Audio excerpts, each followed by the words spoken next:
Over to the US, 4 law enforcement officers have been shot dead and 4 others injured in a gun battle in the United States' North Carolina state. Charlotte Mecklenburg Police Department Chief Johnny Jennings said the slain officers were part of a U.S. Marshals task force comprising of officers from multiple agencies. The officers were fired at while attempting to serve an arrest warrant to a fugitive at his house in Charlotte.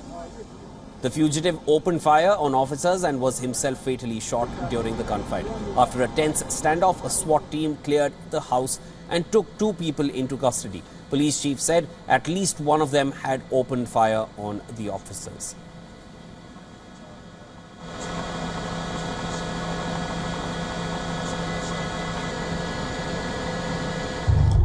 There were 3 members of the U.S. Marshals Task Force who were pronounced deceased, and there were 4 CMPD officers who were shot, one being in critical condition who is now in the hospital fighting for his life.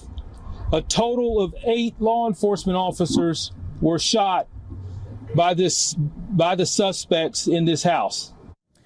The White House said President Biden has been briefed on the incident and has spoken with North Carolina Governor Roy Cooper.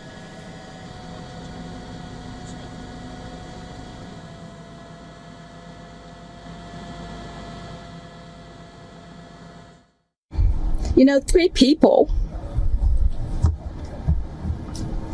lost their lives today.